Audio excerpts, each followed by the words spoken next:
શબ્દોમાં ઘણી બધી તાકાત હોય છે. શબ્દને આપણા શાસ્ત્રોમાં બ્રહ્મ કીધું છે. શબ્દ એટલે ભગવાન કહેવાય.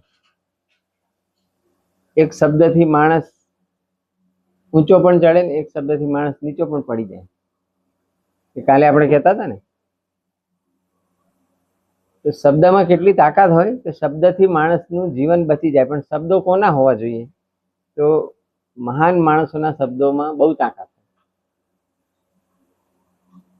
એનું એક દ્રષ્ટાંત છે. એક રાજા હતો. એના નગરની બહારથી એક નદી વહેતી હતી. સુંદર મજાની નદી, ચોખ્ખું પાણી અને નદીના કિનારે મસ્ત બધાની રેતી. તો રાજા રોજ સાંજે એ નદી કિનારે ફરવા જાય. વોકિંગમાં જાય ને બધા લોકો, ઇવનિંગ વોક કહેવાય એને. સાંજે ફરવા જાય ઇવનિંગ વોક. સવારે ફરવા જાય ને શું કે મોર્નિંગ વોક. એવું જાય છે બધા. પાછા વોકમાં જાય તો ઘરેથી પાછા ગાડી લઈને જાય અને ત્યાં જઈને ચાલે. ખબર છે એવું? ઘરેથી બગીચામાં જાય, એ ગાડી લઈને જાય, પછી બગીચામાં ચાલે. આવી ટેવ છે બધાને, શહેરની અંદર આવું હોય. તો રાજા સાંજે ફરવા નીકળ્યો. તો નદીની અંદર એક મોટો વચ્ચે, પાણીની અંદર વચ્ચે એક પથ્થર હતો. તો બગલો એ પથ્થર પર બેઠો હતો અને નદીમાંથી પાણી લઈ અને આમ પથ્થર પર પાણી નાખે, પછી આમ ચાંચ ઘસે. આવું કરતો હતો. રાજા ત્યાંથી જતો હતો. તો નદીના કિનારે એક સાધુ નાહી ધોઈ અને શાંતિથી આમ ધ્યાનમાં બેઠા હશે. પછી એમનું ધ્યાન પૂરું થયું તો એમની આંખો ખુલી. એમની નજર પેલા બગલા પર પડી કે જે પેલી ચાંચ ઘસતો હતો એના ઉપર. તો એ બગલાને ચાંચ ઘસતો જોઈ રાજાના મોઢામાંથી એવા શબ્દો નીકળ્યા, ઘિસત ઘિસત ઘિસત है ऊपर डालत पानी, किस कारण से घिसत है वो बात मैंने जानी. બગલો ચાંચ કેમ ઘસતો હતો? શેના માટે? જોરથી. માછલી પકડવા. સાંભળીશ. તો આ શબ્દો રાજાએ પણ સાંભળ્યા. રાજાએ પેલા બગલાને જોયો નતો, બગલાને માત્ર સાધુએ જોયો હતો. પણ સાધુએ જે શબ્દો બોલ્યા તો પેલા કેના જેવા હતા? આમ પેલા ગીત જેવા લાગે ને, કવિતા જેવા. ઘિસત ઘિસત ઘિસત है ऊपर डालत पानी, किस कारण से घिसत है वो बात मैंने जानी. આ કવિતા જેવા શબ્દો છે કે નહીં? આમ એકવાર સાંભળે તો યાદ રહી જાય કે નહીં? ના રે, રહી જાય. બોલો.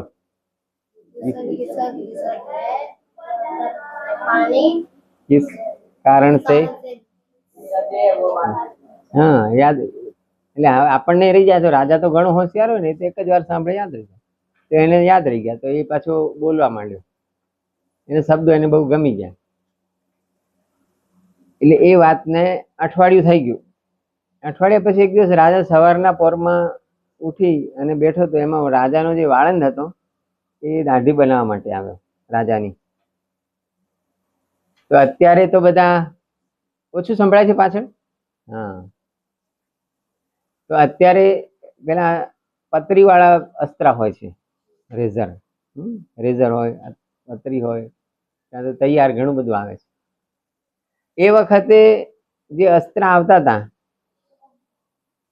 એ પતરીવાળા નતા આવતા. એટલે એમાં અસ્ત્ર હોય, પછી એના હાથમાં એક આટલું ચામડું હોય, એના ઉપર પાણી નાખે, પછી પેલો અસ્ત્ર હોય ને ચપ્પુ જેવો, એ આમ આમ કરી એના ઉપર આમ ઘસે. એટલે એકદમ ધાર કાઢે એની. કોઈ પણ વસ્તુ ઘસે તો ધાર નીકળે કે નહીં? ઘસવાથી ધાર નીકળે. એટલે એ ઘસે બરાબર. એટલે આપણે સ્વાધ્યાય પણ શું કામ કરવાનો? કે આપણી બુદ્ધિ બુઠ્ઠી થઈ જાય. તો બુઠ્ઠી થઈ જાય તો એની ધાર કાઢવી પડે ને. એટલે દર અઠવાડિયે એક વખત સ્વાધ્યાયમાં જવાનું, બેસવાનું, વિચારો સાંભળવાના, ગીતા, વેદ, ઉપનિષદના, અને એનાથી આપણી બુદ્ધિની ધાર નીકળે.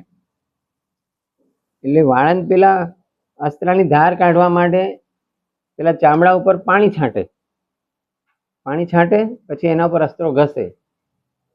અમે જ્યારે નાના હતા ને ત્યારે આવી રીતના અસ્ત્ર આવતા હતા દાઢી બનાવવાના. હવે તો વાળંદની દુકાને તમે ગયા હશો તો ખબર, પેલા અંદરથી પતરી કાઢી અને ફેંકી દે અને બીજી પતરી નાખી દે. જોયું છે આવું? હા, પેલા પતરીઓ હતી જ નહીં. એટલે અસ્ત્રો આવી રીતનો ચપ્પુ જેવો અસ્ત્ર હોય, આમાં ઘસવો પડે. તો ઘસવા માંડ્યો. રાજાએ આ જોયું તો રાજાને પેલો શબ્દો યાદ આવી ગયા. કયા?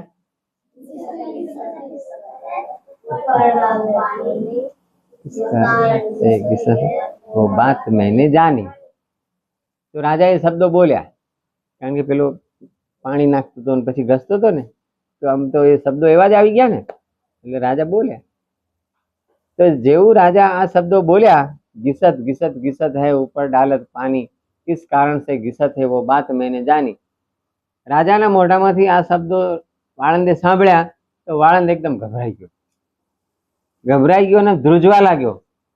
એને શરીર આખા પરસેવો થઈ ગયો અને અસ્ત્રો આમ ફેંકી દીધો અને રાજાના પગમાં આમ સાષ્ટાંગ દંડવત પ્રણામ કરી દીધા. સાષ્ટાંગ દંડવત ખબર છે? કોને કહેવાય? હા, આખું શરીર જમીનને અડાડી દે આમ, એને સાષ્ટાંગ દંડવત.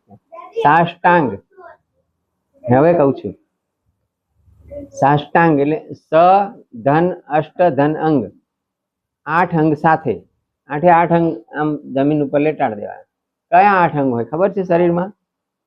ઉરસા, શિરસા, આવો શ્લોક તમને શીખવાડ્યો છે કોઈએ? નહીં? માથું, આંખો, નાક, પગ, આ બધા 8 અંગ થાય છે. ગણી જોજો પછી. એ કેમ ગભરાઈ ગયો? કેમ રાજાને પગે લાગી ગયો? કેમ લાગી ગયો? એનું કારણ કહું છું.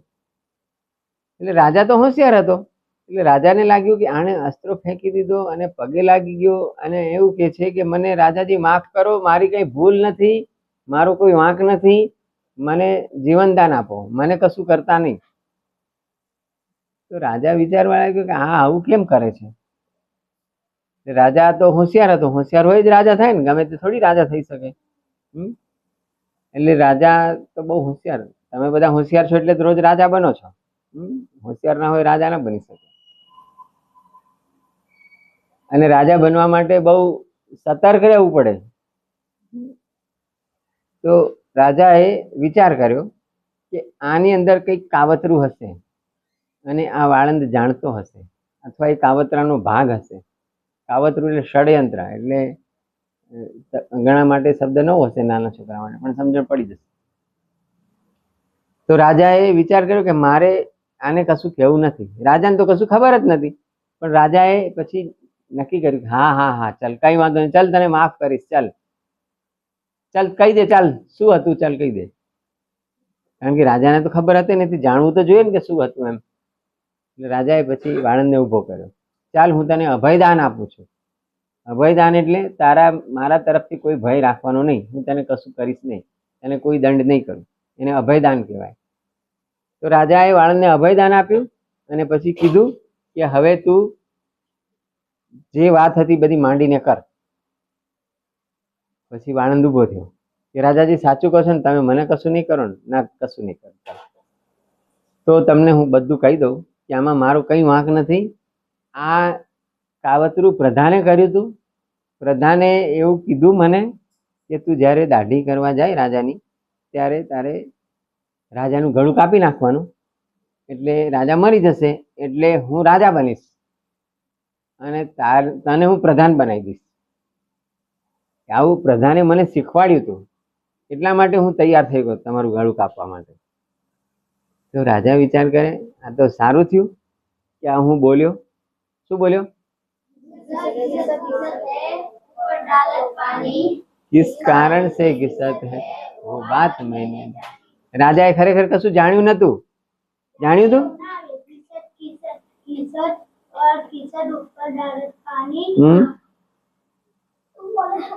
અરે વાહ, ચાલ, ના બરાબર છે.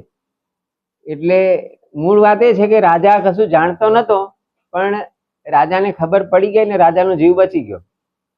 કેવી રીતે બચ્યો? હા, સાધુ બગલાને જોઈને સાધુ પેલા જે શબ્દો બોલ્યા હતા, એટલે મહાપુરુષના મોઢામાંથી જે શબ્દો નીકળે એ શબ્દો આપણો જીવ બચાવી શકે કે નહીં? રાજાનો બચ્યો ને. કોના શબ્દોને લીધે બચ્યો? સંતના શબ્દોને લીધે. એ પેલા સંત હતા ને એના શબ્દો હતા, સામાન્ય માણસના શબ્દો નતા. હે બરાબર ભૂખ લાગી છે. આ પૂરું થાય ને પછી આપણે નાસ્તો કરવાનો જ છે ને બધા. આપણને થોડું સહન કરવાની ટેવ પાડવાની ધીમે ધીમે. 1 મહિનામાં આપણને બધી ટેવો આપણી બદલતા થશે. કોઈ પણ ટેવને બદલતા 30 દિવસ લાગે. હા, આટલું નક્કી રાખવાનું. એટલે એ 30 દિવસ સુધી આપણે બધું સહન કરી લેવાનું, પછી બધું રૂટીનમાં આવી જશે. વાર્તા પૂરી થઈ ગઈ તો આ વિડીયો બંધ કરીએ.